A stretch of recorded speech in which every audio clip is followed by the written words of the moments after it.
voucher for 2 tires. And then I still had trouble. You had to get a dealer that had them. I went down to Firestone. The first thing he did, you got a voucher? Let me see it. Wait, oh, let me take that. I'll have tires for you shortly.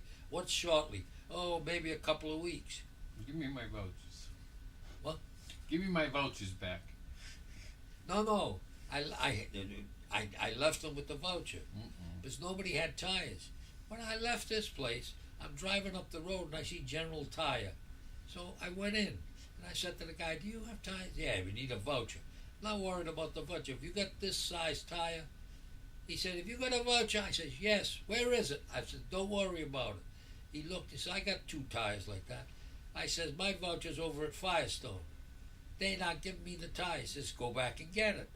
I went back and told the guy, give me my voucher. But you ain't going to order the tires for you. Forget ordering the tires. I'm going to go up to General Tire. I went up to General Tire with the thing. They put them on.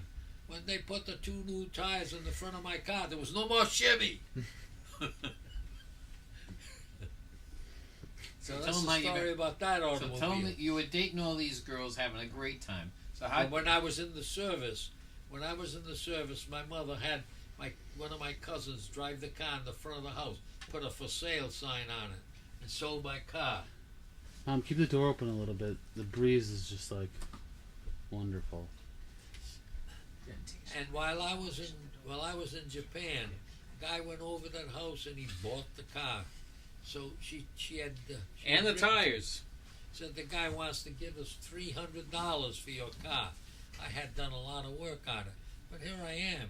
And I figured when I got home from the service, I wanted to get a new car. I didn't want that, you know. But I got home and cars were still tough to get.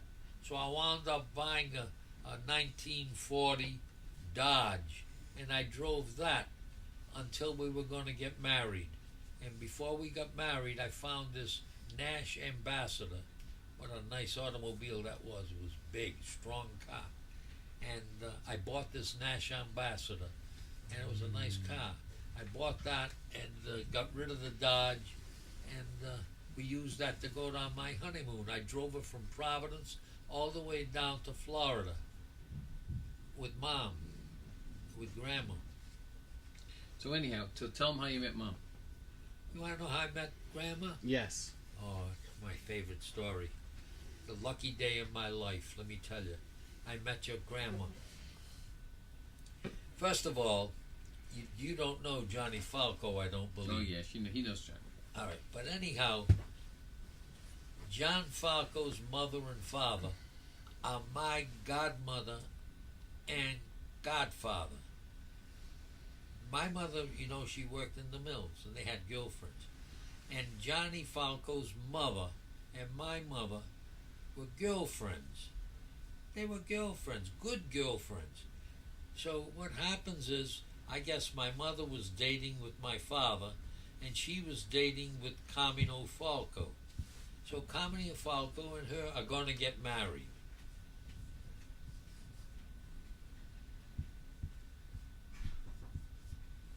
They got married, right? About several months later, my father and my mother got married. But the two of them remained very good girlfriends. When they got married, then 2 years down the line, I came along.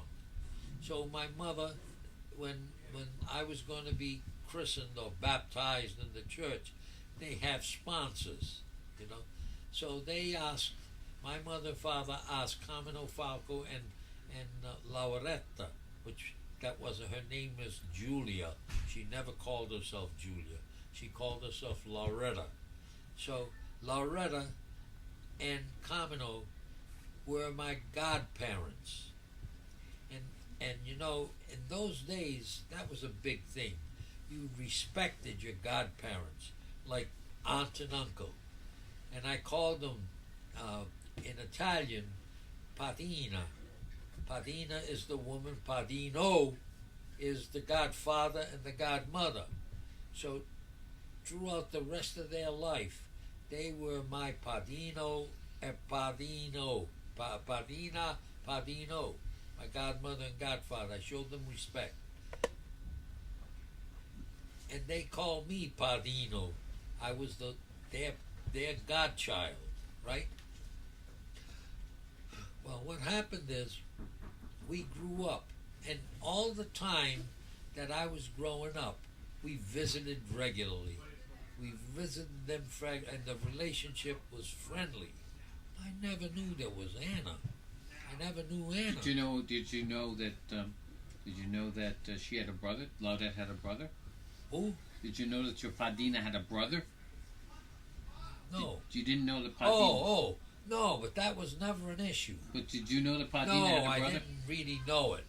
You know who the brother was? You No. with me? Grandpa Tony. Oh, really? Go ahead. You with me? So, time. Let's bring the clock ahead. You know the relationship. So every holiday or something, I'd go over and visit, and I'd pay my respects. And like Easter time after church, I'd run over to in Federal Hill. They lived on Ridge Street. They lived on Ridge Street next to the bakery. You know. Mary's Bakery. I go over and pay my respect on Easter Sunday and stuff like that. So what happens, what happened was I was living at home with my parents, and my friend Nick and I, we were going to college and everything now, right? We moved the clock ahead. So my father didn't drive, didn't know how to run an automobile, never owned an automobile. So whenever they had to go somewhere, I had the duty to drive them and provide transportation. Now, every Sunday night, let me know when you want me to quit. Hold on 1 second. Okay. Okay, so every Sunday night, Every Sunday night, Nick Dinezza, my buddy, and I, we'd go to the hockey game. Hockey game? Yeah. Providence had a professional hockey team. They used to play at the Rhode Island Auditorium, and they were like the Boston Bruins. They're a hockey team, but they're major league. This is like minor league. They were like a farm team for the Bruins. Okay. You know, but we had a local hockey team, and every Sunday night they played hockey at the Rhode Island Auditorium. In fact, in my basement, I've got a picture, a framed picture of Rhode Island Auditorium that your father gave me. I don't know where he got it, but he was throwing these away. Oh, I grabbed it. I spent many a Sunday night there with my friend Nick. We'd have like season tickets, but you didn't. You bought season tickets a week in advance. If you bought a ticket for the hockey game tonight, you could go to the box office a week before and buy the same seat for the next Sunday. So every Sunday we'd buy for the following Sunday. And every Sunday night we went to the hockey game. So I gave you that as background, right? Okay. So this is going on, and so one Sunday morning, my mother says to me, she says, we gotta make a visit today. They used to call it a visit. Ma, what do you mean you gotta go to a visit? She says, you have to come too because it's an obligation by you. What do you mean? She says, well, you know La Badina. Yeah, La Badina. You know who La Badina is now? Yes. My godmother. Your godmother. She says, well, her mother and father just came from Italy. And they went to live, and they're living with La Badina's brother, right? And so that's where they are. And we're going to go make a visit with them. We are obligated to go, and you should come out of respect to your Padina and visit their mother who just came from the old country. Ma, please, this is Sunday. You know that every Sunday night, Nick and I go to the ball game. I don't mind on Saturday, you want to go shopping, I take you here, take you there, go where you want to go. I don't mind all that, but don't goof me up. I gotta go to the hockey game tonight. and I don't want to be late. All right, she says, don't worry, we won't stay late. We go over, we'll pick up Aberdeen. Are you there? Yes. We'll pick up Aberdeen, and we'll drive over to her brother's house, and we'll be introduced to the mother and father, and we'll spend a couple of hours there, and then we'll come home. I says, look, Ma, I want to try to leave there no later than 4:30, because you know the hockey game is 7 o'clock at night, and Nick's expecting me to pick him up in time to go to the hockey game. I don't want to be late. Were they living on 4th Street? They were living on Ford Street. So she says, I promise you, Ma, don't make me late now. No, don't worry. She says, you just don't worry. When it gets to be about 4:15 or something, I'll make sure that we get ready to leave and you can take us home. If Aberdeen wants to stay, then her brother will have to take him home. Her brother. I says, okay, Ma, all right. We'll do it. So I got all duped up, myself, my mother and father. We went over and picked up my godfather and godmother with my, now I had the Dodge automobile because they had sold my nice Chevrolet. When I come home from the service, I bought the Dodge, which was still a used car, but it was wheels. It ran. And I used it to drive to Barrington every day and back. So we get ready and we go, and on the way going over to pick up my godmother, I said, now Ma, don't forget, I gotta go to the hockey game. Don't give me a lot of baloney when I get over there with an Italian goodbye that takes 2 hours. So here's what happens. We walk into the house, pay our respects to I already picked up my godmother and godfather.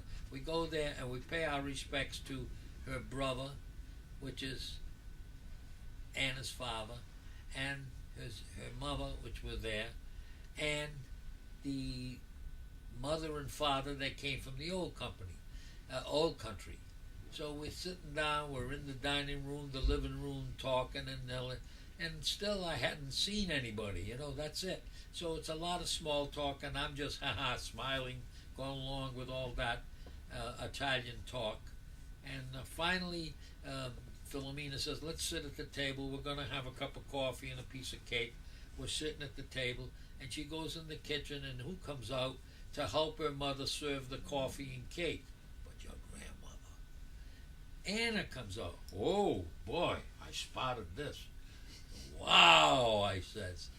Wow, this wasn't part of the plan. What hockey game? So what happened? Vanessa doesn't go to the hockey game. You still with me? Yeah, I'm here.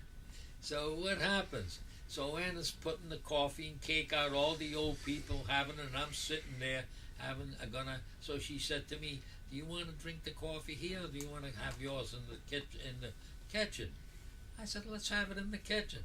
So we were sitting in the kitchen, and she served me a cup of coffee and a piece of cake, and she served them. Was this 109 4th Street? 111 4th Street? No. This is Elsie's house. No, they were living at Elsie's house? Wait a minute. They were living at 109 4th Street. Okay, then. Okay. I know. Okay. All right. So